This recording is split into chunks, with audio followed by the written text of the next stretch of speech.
BNP যেভাবে ভোটারদেরকে আকৃষ্ট করতে পেরেছে, জামাত সেভাবে করতে পারেনি। যারা জামাতের কর্মী ছিল তারা তো কাজে ব্যস্ত ছিল ওদিকে।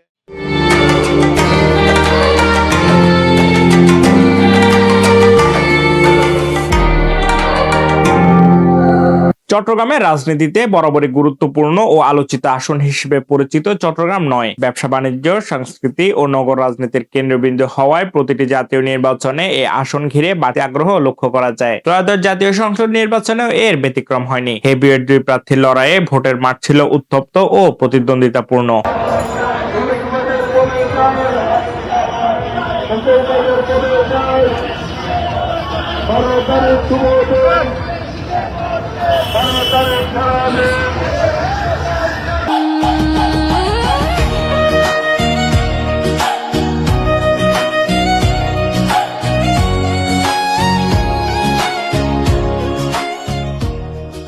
এবার এ আসনে বিএনপি মনোনীত প্রার্থী হিসেবে প্রতিদ্বন্দ্বিতা করেন আবু সুফিয়ান ও জামাত ইসলামী মনোনীত প্রার্থী চিকিৎসক ডাক্তার এ.কে.এম. ফজলুল হক। নির্বাচনের আগে স্থানীয় পর্যায়ে আলোচনা ছিল ব্যক্তিগত গ্রহণযোগ্যতা ও চিকিৎসক পরিচয়ের কারণে ফজলুল হক উল্লেখযোগ্য ভোট পেতে পারেন, তবে শেষ পর্যন্ত সেই সম্ভাবনা বাস্তবে রূপ নেয়নি।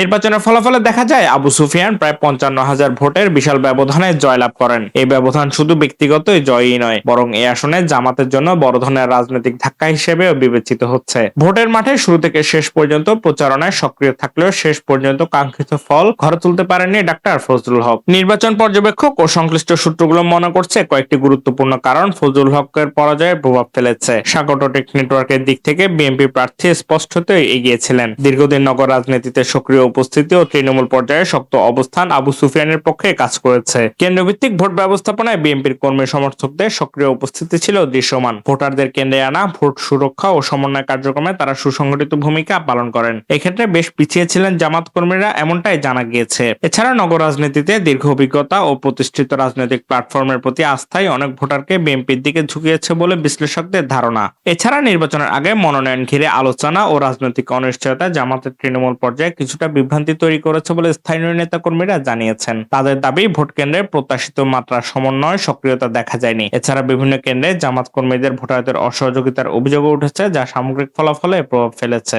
নষ্ট তো হয়েছে 100%। ওরা জামাতে তো ওরকম গিয়া করতে পারে নাই, স্থায়ী মানুষদেরকে আনতে পারে নাই বোর্ডের গিয়াতে। হ্যাঁ, ওদের জনসংখ্যা ছিল কম, ওই জন্য ওরা গিয়া করছে।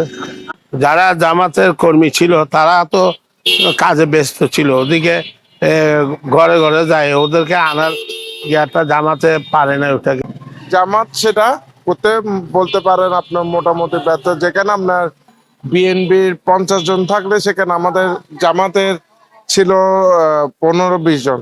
সো আমার মনে হয় ভোটারকে আকৃষ্ট, বিএনপি যেভাবে ভোটারদেরকে আকৃষ্ট করতে পেরেছে, জামাত সেভাবে করতে পারেনি। যার কারণে আমি মনে করি উনি হারা এটাই এক বড় দুর্ভাগ্য। কারণ উনি একজন সমাজসেবক ছিলেন, প্লাস একজন নামকরা ডাক্তার। আমরা মনে করি অ্যাটলিস্ট চিকিৎসা সেবার জন্য উনি অনেক কিছু করতে পারতেন, যেহেতু উনি একজন ডাক্তার বা উনি সবকিছুর দিক দিয়ে অভিজ্ঞ আছে। উনি একটা চট্টগ্রাম নয় একটা মডেল রাষ্ট্র পরিণত করতে হবে। আসলে আমাদের চেয়ারম্যান মধ্যে কালকে একটা বক্তৃতা আপনার শুনতে, আমরা জনগণের মনটা জয় করতে পেরেছি বলে আজকে জনগণ আমাদেরকে ভোট দিয়েছে। সেজন্য জনগণকে, বিশেষ করে আমার পাতাকাটা ওয়ার্ডের এবং 9 আসনের যারা জনগণ, সবাইকে ধন্যবাদ জানাচ্ছি। তারা পরিপূর্ণভাবে দানের শীষকে ভোট দিয়েছেন। থেকে জামাতের জন্য এটি ভবিষ্যৎ কৌশল পুনর্বিবেচনার ইঙ্গিত বহন করছে। ব্যক্তিগত ইমেজ ও পেশাগত পরিচয় যথেষ্ট হলেও শক্তিশালী সাংগঠনিক কাঠামো ছাড়া নগর ভিত্তিক এ ধরনের আসনে সাফল্য অর্জন করা কঠিন। এই নির্বাচনেই তার প্রমাণ।